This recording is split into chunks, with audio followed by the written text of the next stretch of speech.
Assalamualaikum semua, saya Rafiq Firzatullah NPM 190635036, mahasiswa FKM UI 2019 akan memaparkan hasil wawancara perkenalan bersama aktor kesehatan dalam memenuhi tugas mata kuliah Administrasi Kebijakan Kesehatan. Aktor pertama adalah orang tua, wawancara dilakukan bersama ibu mengenai masa kehamilan, kelahiran, dan masa balita. Selama masa kehamilan, ibu selalu rutin melakukan kontrol pada tiap trimester. Kontrol ini dilakukan di Bidan Kaban, Jakarta Utara. Hal yang menarik adalah masa kehamilan bersamaan dengan pengerjaan skripsi ibu. Dilahirkan pada hari Jumat 30 Maret 2001 dengan cara persalinan normal di bidan yang sama.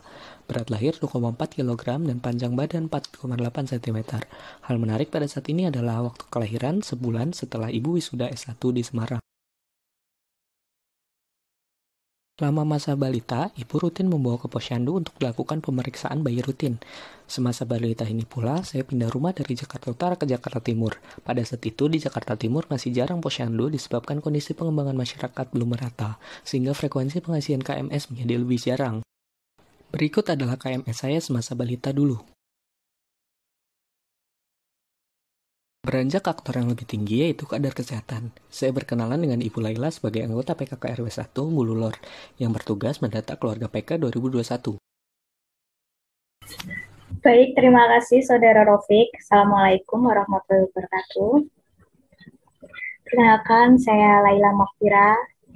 Di sini kegiatan saya di wilayah tempat tinggal, yaitu mengikuti organisasi kelompok PKK RW 1 Kelurahan Bululor, Kecamatan Semarang Utara, sebagai kader kesehatan, di mana saat ini menangani pendataan keluarga PK 2021 yang pendataannya dimulai pada tanggal 1 April hingga 31 Mei 2021. Beliau bergabung dengan PKK pada tahun 1998. Alasannya sebagai perwakilan dari PKK RT di PKK RW, dengan tujuan untuk menyampaikan informasi dari tingkat RW ke tingkat RT. Suka yang beliau rasakan diantaranya adalah mendapat banyak kenalan, mendapat pelajaran dan informasi, sedangkan duka yang dialami adalah banyak program sehingga data yang diambil pun harus banyak. Program khusus selama pandemi yang dilakukan adalah melakukan program Jogotongo dari Dinkes Jateng dan Kampung Siaga COVID-19. Tantangan yang dirasakan saat pandemi adalah terhambat dalam pengumpulan data PK karena sulit untuk mendatangi rumah warga dan juga input aplikasi yang terkadang error. Aktor selanjutnya yaitu aktor di Puskesmas. Saya mewawancarai Ibu Istiqomah sebagai tenaga promosi kesehatan di Puskesmas Bululor, Kota Semarang. Ya, terima kasih atas waktunya. Sebelumnya perkenalkan, nama saya Istiqomah. Saya dari Puskesmas Bululor, Kota Semarang. Yang dalam hal ini saya sebagai promosi kesehatan di Puskesmas Bululor.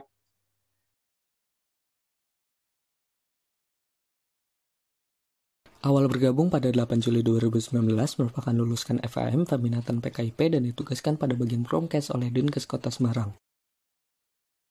Suka yang dialami adalah mendapat pengalaman dan pelajaran baru dan dapat bertemu dengan banyak orang. Duka yang dialami adalah harus beradaptasi karena merupakan pengalaman pertama dan harus sabar dalam mengubah perilaku orang yang diintervensi. Program khusus yang dilakukan tentunya penerapan prokes di puskesmas, sedangkan khusus Promkes menerapkan promosi secara keliling ke 5 kelurahan ampuan Puskesmas Bululor.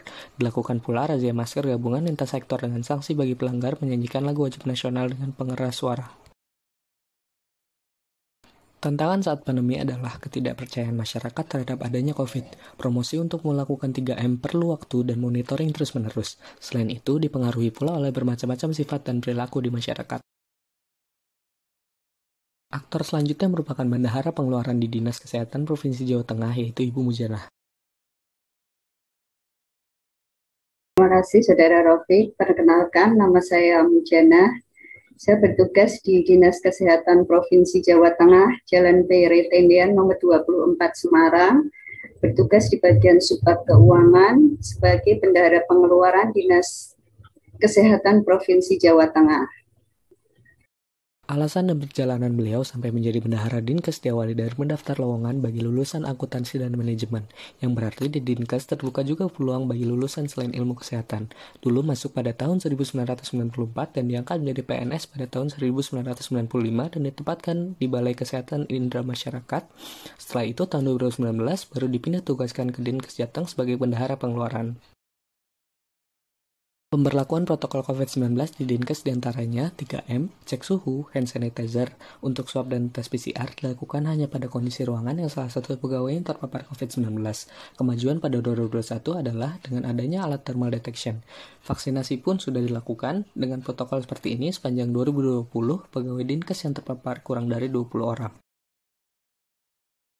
Tantangan saat pandemi adalah rasa takut tentunya, dan kelelahan akibat tidak diadakan WFH, karena Dinkes sebagai garda terdepan dalam penanganan kasus COVID. Bahkan pada awal pandemi bisa dibilang tidak ada libur karena harus laporan secara rutin. Penerapan administrasi kebijakan kesehatan di Dinkes sebelum otonomi mengikuti Perpu, lalu setelah otonomi yang mengikuti Perda. Beliau lebih menyukai sebelum otonomi karena proses administrasi lebih mudah, dan harapan beliau adalah pemberlakuan sistem paperless sehingga proses pengarsipan lebih aman dan lebih mudah. Selanjutnya, keterkaitan wawancara dengan mata kuliah AKK adalah pada materi proses administrasi. Masing-masing aktor yang saya wawancara berperan dalam proses administrasi. Dimulai dari Dinkes di bawah Kementerian Kesehatan memiliki peran dalam perencanaan kebijakan. Contohnya adalah kebijakan untuk menghadapi pandemi COVID-19. Pada tingkat di bawahnya, yakni puskesmas, peran yang dilaksanakan ada pada pengorganisasian, pelaksanaan, dan pengawasan. Contoh pengorganisasian adalah mengelola aktor seperti PKK untuk melakukan program dari pusat. Contoh pelaksanaan adalah melakukan program pusat pada daerah yang diampu. Contoh pengawasan adalah mengawasi program dan organisasi yang telah berjalan. Pada tingkat kader, peran yang dilakukan adalah pengorganisasian dan pelaksanaan. Kader kesehatan mengorganisasikan masyarakat untuk melakukan program puskesmas dan menyebarluaskan program tersebut di masyarakat. Pada tingkat keluarga, perannya melaksanakan program yang dibuat agar tujuan dari program dapat dicapai. Contohnya, melakukan program pakai masker untuk mencegah penyebaran COVID-19 dengan tujuan akhir menurunkan prevalensi COVID-19 di Indonesia. Kesimpulannya adalah, pada penerapan administrasi dan kebijakan kesehatan, diperlukan kesadaran dan kerjasama pada setiap tingkat aktor. Setiap tingkat aktor tersebut memiliki perannya masing-masing, dan jika salah satu aktor tersebut hilang atau tidak melakukan perannya dengan baik, maka tujuan program yang dibuat tidak dapat tercapai. Saran dari saya tentang kenalan bersama aktor kesehatan. Terima kasih. Wassalamualaikum warahmatullahi wabarakatuh.